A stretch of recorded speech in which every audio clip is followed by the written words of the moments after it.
I was told that my previous session wasn't interesting enough, so I got some coffee to spice this one up. Yeah, this is gonna rock your socks off. Actually, no, what happened is John gave me 10 extra minutes, and because I'm more fun than going on break, you're stuck in here 10 minutes before you were supposed to be. But I appreciate all of you being here. I don't have a very large brain, but the little I do have is split up among a few different projects. You heard me talk about Filecoin Plus earlier. This is a different side of me. I'm here to talk to you about Slingshot. So let's get started. Slingshot.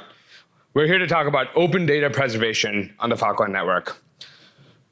The mission of our program is to store important open data sets on the Filecoin network and ensure that they're preserved for generations to come. So let's talk about what that means and break it down a little bit and how we do that, and more specifically, leave you with an understanding of how you can participate in that. So let's define open data. By the Open Data Institute, open data is data that anybody can access, use, and share. There's a lot of different definitions out there. There's no one definitive definition. I like to use this one because it's short. It's the shortest definition of open data. There's a lot of them that go on for paragraphs. But the key tenets, every time you encounter the term open data, that you should really care about are: number one, it's accessible to anybody. Number two, it's usable for any purpose. Number three, it's reproducible without licensing or permission. And number four, it's open license or open data commons. So you can do with it what you please, which also then means you can actually modify it and distribute it as you see fit, as long as you attribute and are transparent about how you might have adjusted it or changed it. Where does it come from? So sources of open data typically today are governments, historical archives, scientific data, NGOs, NPOs, and different organizations that are creating this data and are interested in sharing it with the world, typically for free, typically in a way that anybody can consume it. And what happens today is that open data is usually stored in some kind of Web2 cloud facility. I'm going to call out all the stragglers that just walked in. Hey guys, thanks for making it back. I'm sorry you shot the breakdown. One of them is leaving, shameless. Anyway, we're here to talk about Slingshot, just walking folks through what it means to store open data on the Filecoin network. So yeah, where we are today with open data is that it's typically stored in Web2 cloud offerings. A good example of this is you can actually look up something called the AWS Open Data Registry, which is literally just a repository of hundreds of data sets that they give grants to the funding organizations or the sourcing organizations to say, hey, we'll let people keep your data, or we'll keep your data for free on AWS. And then other than that, these organizations may invest in on-premises infrastructure or actually cloud infrastructure that they choose to own and maintain. The reason why Web2 cloud offerings create open data registries is because they actually want to win business from the value add of having that storage. Storage tends to be the cheapest part of a cloud infrastructure offering between networking, compute, and storage. Storage tends to be the sort of volume play per se. And what they're really trying to do is get as much data on there so that when you want to run compute on that data or you want to access that data, you're doing that using much more expensive services that you're paying for via AWS or Azure or other cloud services. The other big challenge with this is egress is super expensive. Getting data out of the cloud costs a ton of money. For example, at some stage we onboarded about 1.5 petabytes of processed raw open data sets onto AWS. And I think to pull that out, I was quoted $1.5 million or $2 million USD to get that out. And that's just to get it to one place, to get to one replica with a storage provider. It's incredibly expensive to pull that data out. And so they run a nice little business when it comes to keeping open data on the internet. But the other problem is decision-making is now centralized to that. And so Web3 actually presents a really interesting opportunity for this particular space. So if you go back to the conversation earlier today, Shrek, for those of you that were in the room, Bill, set me up really well for this by talking through different use cases of Filecoin. One of the major ones is actually just having open data. And so we think about evolving the infrastructure and the stack for open data. Web3, and specifically Filecoin, actually poses a really interesting value proposition. Specifically, storage is way cheaper. It's actually free today with Filecoin Plus. It's very easy to build redundancy. You can get data centers stood up in different places much more cheaply than convincing Azure or AWS to open up a new data center. And typically those services, what they do is they just put one replica in one location because of such a high SLA. But that means that if you're living in Southeast Asia and you want to access a climate change data set that's hosted in Western US, you're making that massive hop over the world. And physics just gets in the way of that. Like you can't download fast, you can't access it effectively or efficiently. But with Filecoin, we've got storage providers everywhere. We can stand up storage providers everywhere. We can move storage providers. And so you get a lot of optionality when it comes to getting redundancy in different places, building replicas in places. It's also really easy to cheaply test health and accessibility. So this goes back from the question I got from the gentleman. I'm sorry, I don't know your name. What is your name? Nathan. About how we could test whether or not data was actually accessible on Filecoin.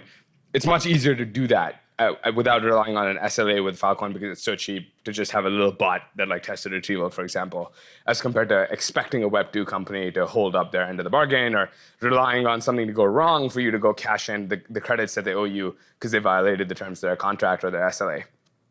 Geodistribution, though, in addition to accessibility, also buys us this aspect of like geopolitical factors and political influence on how data should or should not be accessed. So going back to the conversation we were having just before the break, it's pretty challenging when countries or regulation bodies decide that a certain kind of data is not legal anymore. There's very extreme examples of this, but there's also less extreme examples of this where authoritarian regimes in different parts of the world have decided that parts of history should be rewritten and the narrative needs to be changed. And this presents a really compelling case of saying, actually, you know what? We have a way in which we can forever store a record of history that regardless of what regime comes around, somewhere in the world there's an ability for us to produce that, and that should be accessible to everybody because education is valuable, transparent, open, auditable. Access to that knowledge is also valuable. So now that you're totally sold on this idea, let's talk about how we go from just identifying open data sets to actually storing them on Filecoin. And part of that problem is also how do we then engage the right set of stakeholders in that data onboarding process? And so this is like, you're on this journey to become an effective storage provider. You're starting to realize that there's a lot of complexity from saying, hey, there's this data set that I want to get on there, to actually having that deal sealed. And I generally define that pipeline as like data preparation, which is getting that raw data and turning it into a Filecoin-able CID or an IPFS-able CID. Transferring those CIDs, CIDs stand for content identifiers. I think at this point, most of you know what that is, but that's the output of the one-way hashing function that you get from the content itself being turned into an IPLD DAG. Just throwing a bunch of words at you now. So if this doesn't make sense, please raise your hand and let's talk about it. But the idea that you go from like a binary on disk to actually going to a file structure that can be stored on IPFS and Filecoin. And so I refer to that generally as data preparation. Then there's the transfer of those files to where the storage providers are. There's actually the deal making that comes with like literally on chain, sending a deal proposal, accepting that deal proposal, sealing those deals, and then the long-term storage of that. So like the ongoing proofs, the ongoing retrievals, and the challenges that come from that. And so part of onboarding data that doesn't necessarily belong to somebody, or somebody doesn't necessarily need to offer an SLA for it, because this is open data accessible to anybody with any license, we definitely need to get a better understanding of who the right set of stakeholders are and how we incentivize them. And then because we're looking at high volume usage of Filecoin for a canonical use case where we've seen adoption, we've seen some level of product market fit, implicitly working towards solving this problem is also shaping the standards for how data onboarding should be done on the Filecoin network. And so the goal for the Slingshot program overall was to say, hey, let's find a way to onboard as much open data as we can in the best way possible and learn as much as we can about the onboarding process through it. And so just walking you through a little bit of a journey, about 18 months ago, we started what was at that point in time Slingshot V2, which to me was a significant step up from Slingshot V1, which is why I haven't referred to it. Technically, V1 was all about generating supply in the network. V2 was saying, hey, let's look at some open data sets, let's onboard them. Through that program, we're actually today at about 47 petabytes of data onboarded. And I think Filecoin overall is like hovering between like 130 and 150 total. And so we're looking at like nearly, 25, 30% of the entire footprint of the network has come into this program. We've stored data from about 63, I think, data sets at this point, sourced from different organizations, NPOs, NGOs, et cetera, mostly scientific, actually. And you can actually check out our dataset explorer at datasets.filecoin.io.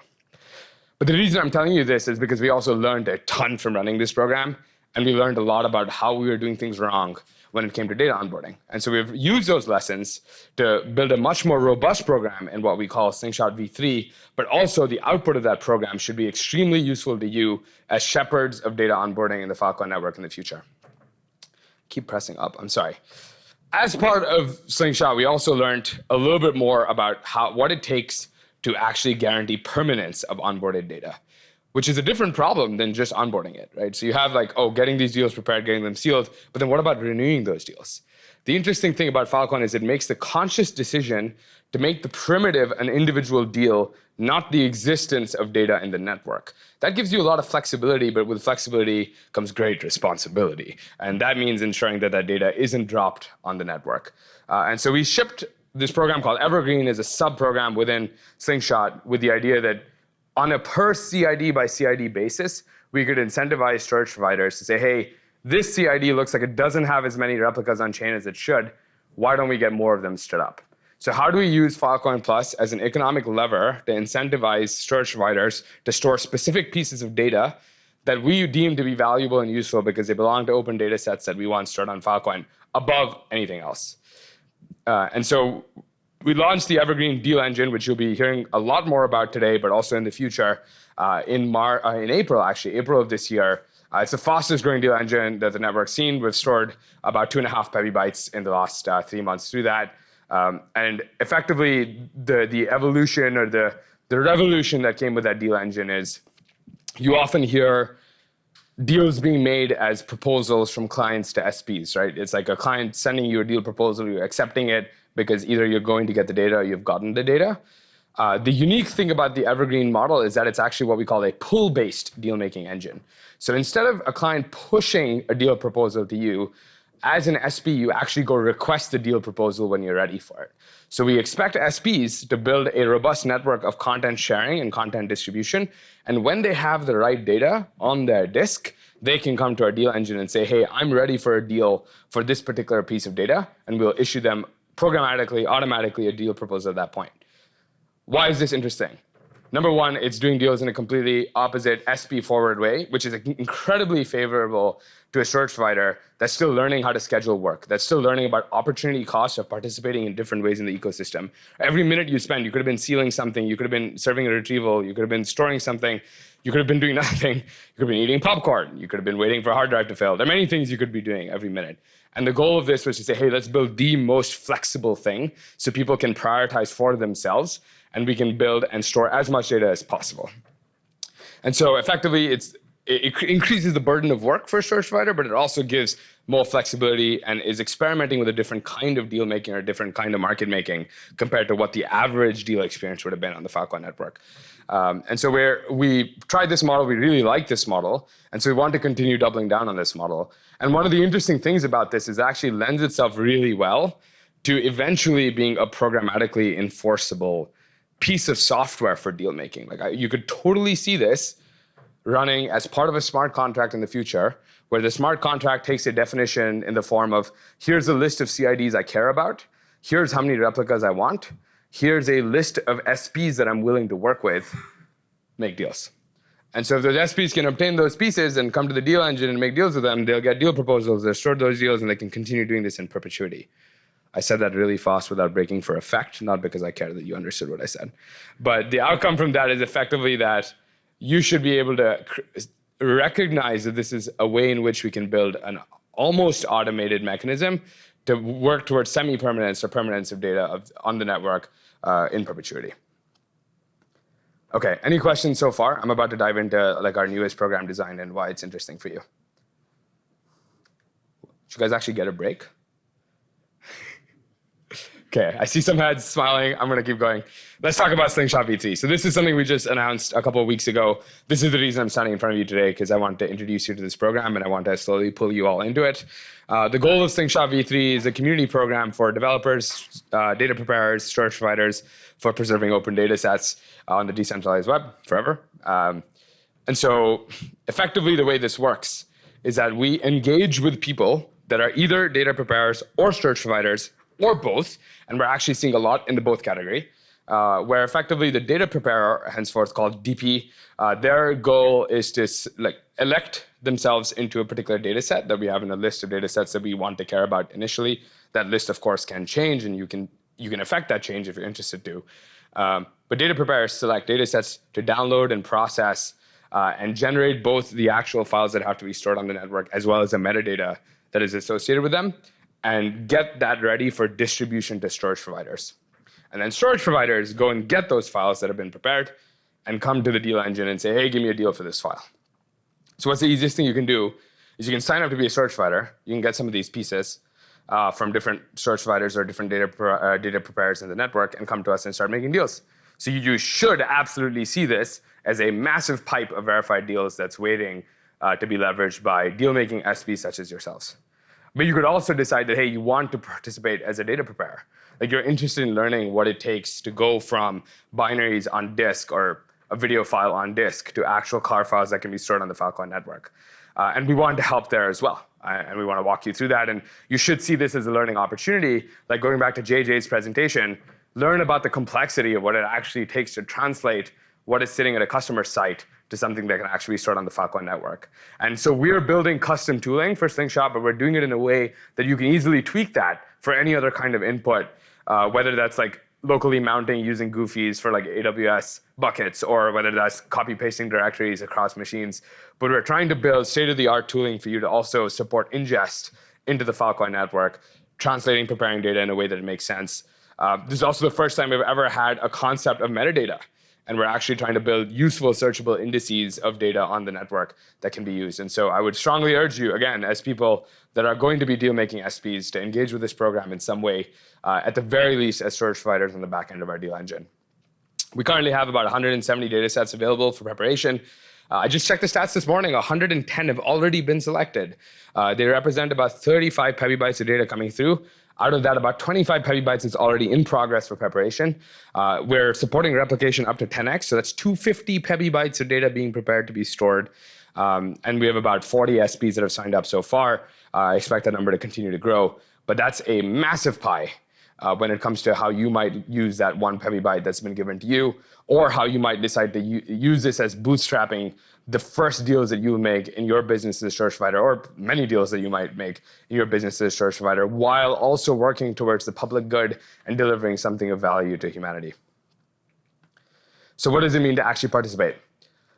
Easy stuff is participating as an SP. Even before Slingshot V3, you can actually still go participate in the Evergreen program. So evergreen.filecoin.io will walk you through how you register to participate. And it will walk you through the automation that we've built, the APIs that we've built for you to figure out how you go and get pieces. And then this is a process that we call SP to SP retrieval, but it's effectively building a web or a content delivery network of data between SPs without having to rely on the original source of data. So as an SP, you'd go retrieve the piece that you're interested in storing, come to us and say, hey, I have this piece, give me a deal proposal for it. And given that you're eligible for it, we'll send you that. Then you can participate in Slingshot V3. In parallel, you can participate either as an SP or a data preparer or both. Or heck, you could just participate in the community. There's a lot of people that have ideas around how we should evolve this process. A lot of what we're doing, like I said, is setting the guidelines, setting the standards for high quality, robust data onboarding. And so being part of that discussion is valuable. It will affect your business. It will impact your presence and reputation in the chain. So please join us in the Slingshot channel on Filecoin Slack, or come chat with me if you have any thoughts. We're also the first ones to actually produce data explorers as a service, where you can actually look at and find in a queryable way data that's been onboarded for specific data sets on the network, and use that and ensure that it's delivering value to end users in the future, whether they're researchers or developers building applications on top of open data in the network. Specifically, though, at ESPA, we're announcing a new program that we're calling Moon Landing. And the goal of Moon Landing is to have a dedicated on-ramp for SPs that are participating in Slingshot program. So this is opt-in, but I'm pretty sure most people in ESPA have already or will be soon opting into this. No pressure if you haven't, you better. But the goal of this program is to sort of walk you through those like early steps of saying, hey, like, okay, how do I actually do the things that Deep just told me to do 2 slides ago? Like, how do I actually go and participate in Evergreen? What does it actually mean to set my SP up for success in a way that I can make verified deals at scale and I can support a data onboarding pipeline in the future? There's actually a talk from my teammates, Caroline and Angelo, in I think an hour or so. So they'll dig into some more tactical details. And they'll also have more details to share on how you can engage on the community side of things. But if not, or if you're not able to make that, or if you're watching this recording in the future, ping them on Slack at Caro, at Angelo, or you can always reach me at Deep Kapur. I've got about 2 minutes to spare, which is perfect. I'd love to take some questions if you have any.